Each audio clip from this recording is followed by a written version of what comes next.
aujourd'hui on se retrouve pour une nouvelle vidéo qui sera le book haul du mois de décembre. Donc oui, ça y est, c'est le dernier book haul de l'année. Et on va dire que ce n'est pas l'un des moindres. Voilà, il comporte en gros une bonne grosse quinzaine de livres en comprenant les graphiques. Donc pour moi c'est déjà un gros book haul, même si effectivement on est loin de mes débuts sur la chaîne. Mais pour moi maintenant 15 livres ça reste quand même assez conséquent. Voilà, je ne veux plus avoir trop de livres. Moi je veux m'arrêter à 10 par mois qui est déjà quand même pas mal. Sachant que je fais déjà un gros tri dans ma bibliothèque, donc je voudrais pas trop la remplir trop vite. Je voudrais pouvoir vider un petit peu ma palle déjà avant de me lancer de nouveau dans des gros achats.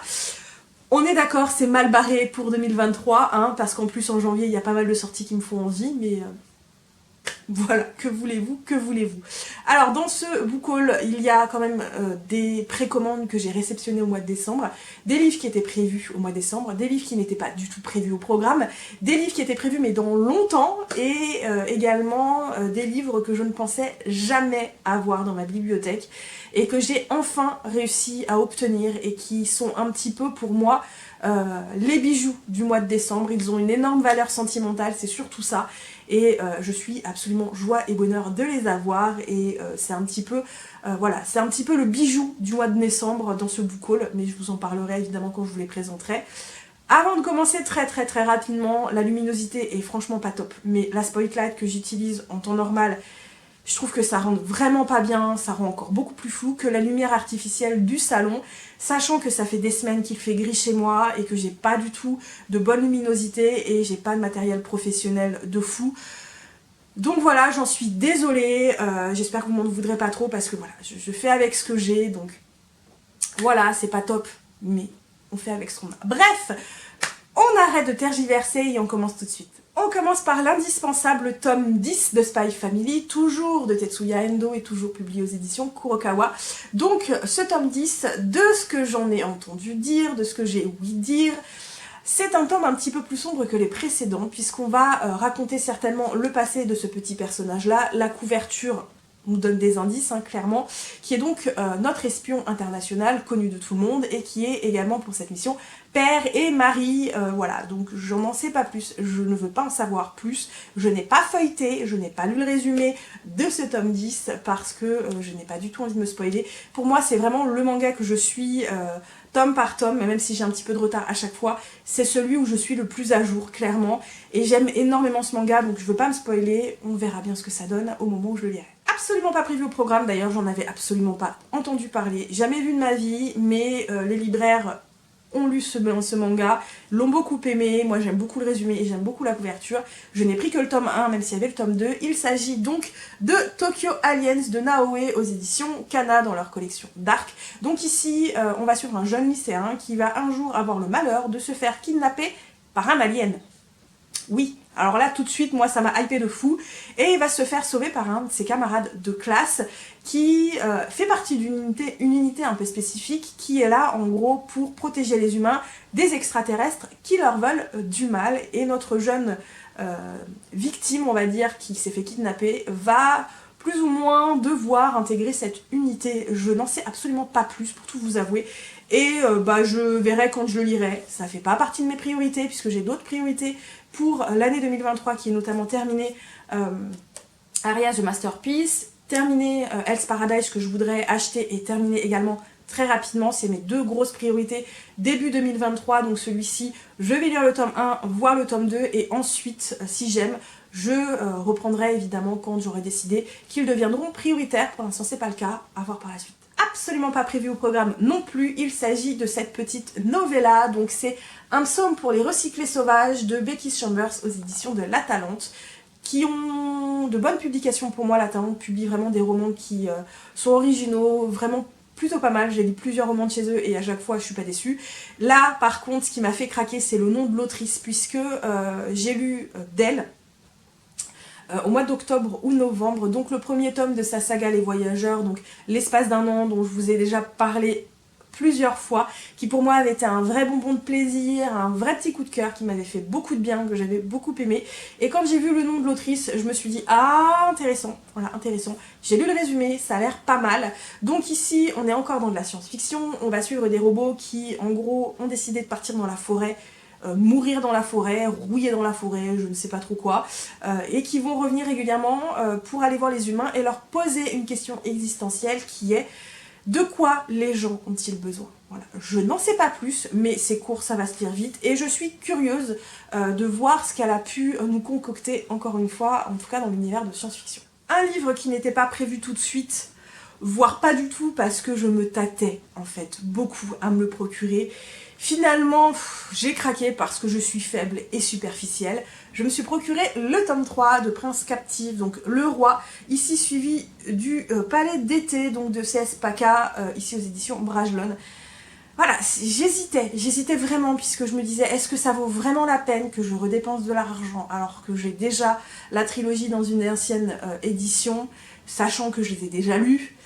Est-ce que ça en vaut vraiment la peine? Finalement, je suis tombée dessus et c'est vrai que la couverture est tellement belle que j'ai craqué, voilà, j'ai craqué pour les avoir dans ma bibliothèque. J'ai pas les 2 premiers tomes, simplement parce qu'ils les avaient pas. Voilà, ils les avaient pas, du coup j'ai pas pris, mais ça va être une de mes priorités pour 2023, on est d'accord. Et c'est vrai que ça va faire très très beau dans la bibliothèque, hein. On est d'accord, ça va faire très très très beau. Donc dès que j'ai le premier tome, les 2 premiers tomes, évidemment je revendrai l'autre édition, puisque je vais pas la garder, je vais pas le garder 2000 éditions, c'est pas la peine. Mais bon, voilà, j'ai, enfin je suis désolée, c'est le ticket de carte bleue. Voilà, j'ai fini par craquer, alors que j'hésitais encore tellement à me procurer cette édition. Bah maintenant je l'ai, en tout cas en partie. Un autre craquage absolument pas prévu au programme, il s'agit de celui-ci, c'est donc La vie en vrai d'Emma Green aux éditions Addictive. Alors moi ce qui m'a hypé c'est le résumé, puisqu'ici on va suivre une jeune fille qui s'appelle Louve, qui est harcelée par les populaires de son lycée qui vont réussir à la pousser au suicide.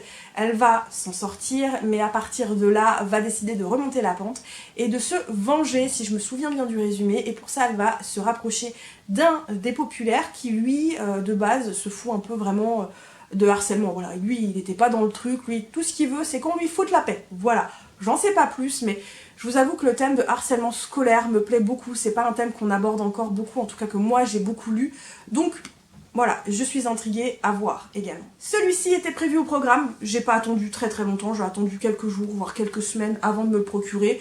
Il s'agit évidemment du 4e et dernier tome de la saga Compass, donc Étoile du Nord de Brittany Setcheri aux éditions Hugo au roman.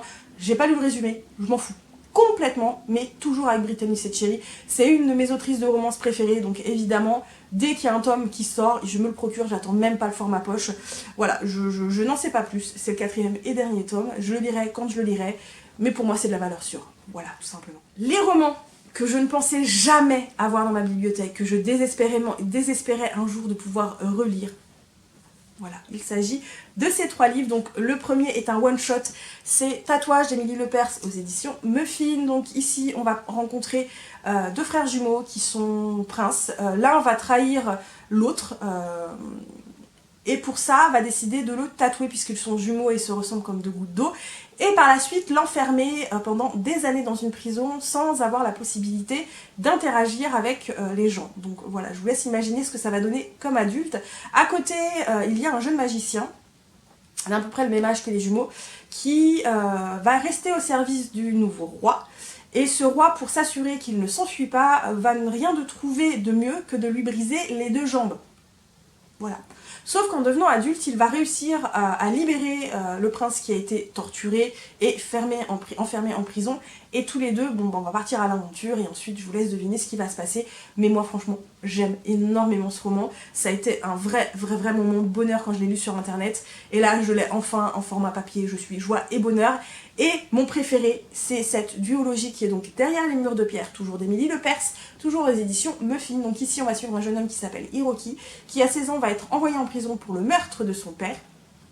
Et là, il va rencontrer un autre jeune homme qui s'appelle Bastien ou Sébastien, je ne sais plus trop c'est quoi son prénom.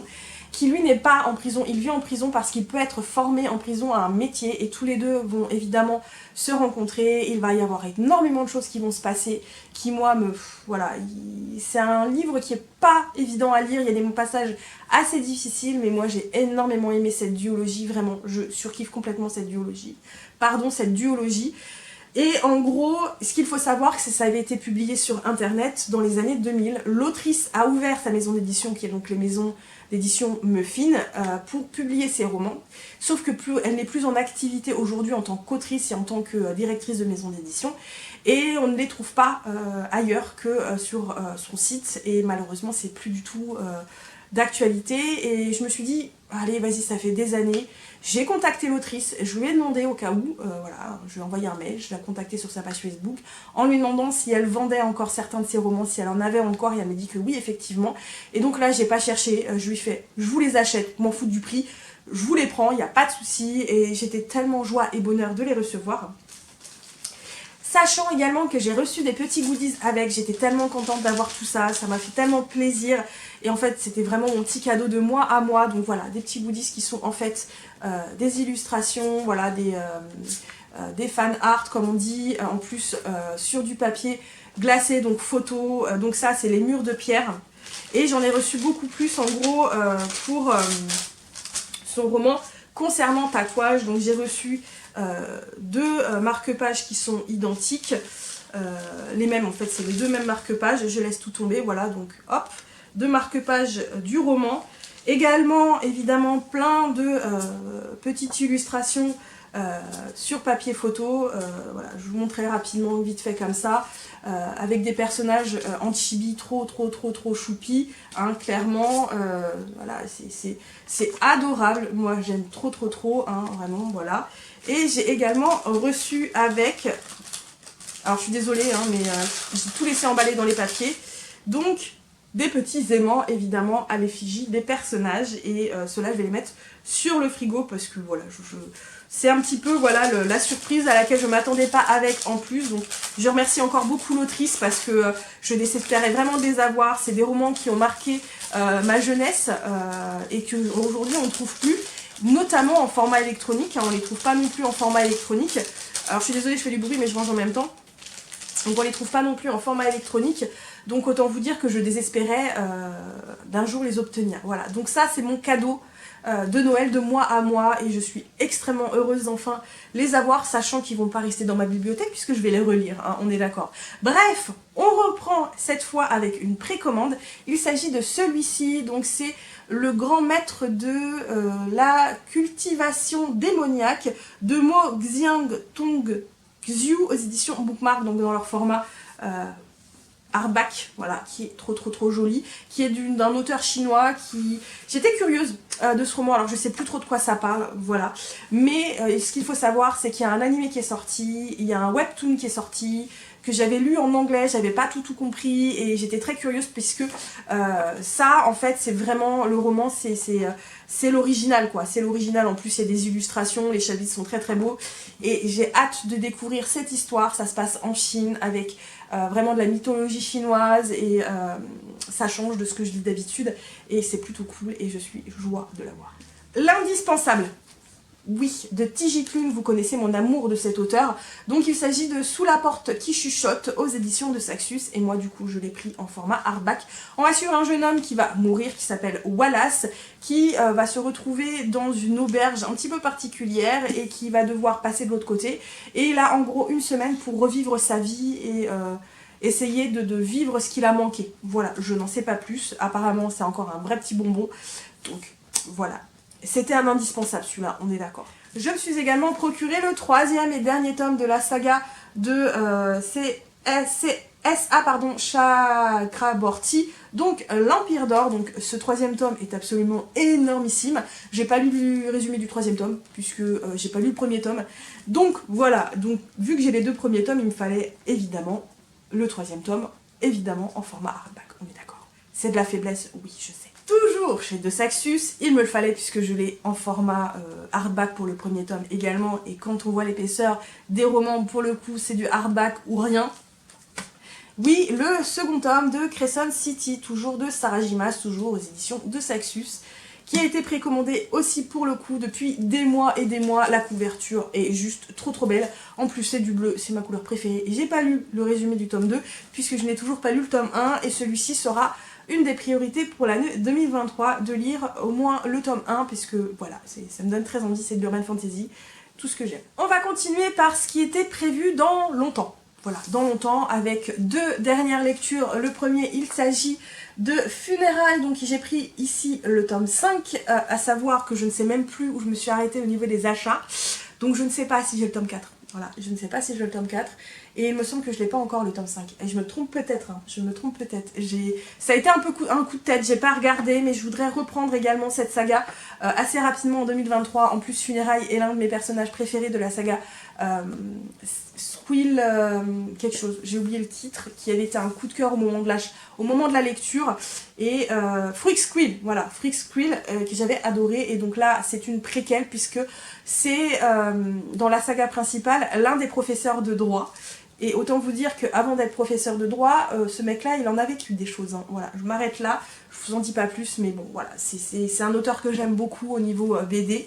Et le dernier que je me suis procuré, qui n'était pas prévu pour tout de suite, mais là j'ai craqué également, il s'agit du tome 2 de Saga, donc de Fiona Staples et Brian K. Vaughan. Donc j'avais lu que le tome 1, puisque au moment où j'avais lu le tome 1, ils avaient décidé de faire une pause dans la publication de la BD, ils s'étaient donc arrêtés au tome 9. Je ne savais pas du tout pour combien de temps allait durer la pause, et je me suis dit si ça se trouve ils vont jamais reprendre, donc je vais pas lire la suite, ça sert à rien, puisque je vais rester sur ma faim. Et finalement, le tome 10 est sorti il y a très peu de temps, donc je me suis dit que je pouvais doucement mais gentiment reprendre cette saga, puisque j'avais énormément aimé le premier tome, et du coup voilà, j'ai craqué pour le second tome, et je vais lire ce second tome avec énormément de plaisir. Et voilà, j'en ai du coup terminé pour ce book haul. J'espère que cette vidéo vous a plu. Ça y est, c'est le dernier de l'année avant le prochain, donc dans un mois, mais qui sera pour l'année 2023, en espérant repartir sur de bonnes bases. N'hésitez pas, si vous avez déjà lu certains de ces romans, à me dire ce que vous en avez pensé. N'hésitez pas à me laisser des petits commentaires, juste pour me laisser des petits commentaires, ça fait toujours plaisir. N'hésitez pas à mettre des petits pouces bleus, à vous abonner également, ça fait toujours plaisir, à partager la vidéo autour de vous. Sachant qu'on est en fin d'année, je vous souhaite de très bonnes fins d'année, une très bonne année également. Moi, comme toujours, je vais vous souhaiter de bonnes lectures. À très bientôt pour de nouvelles vidéos. Et surtout, comme toujours, prenez bien soin de vous. Bye bye.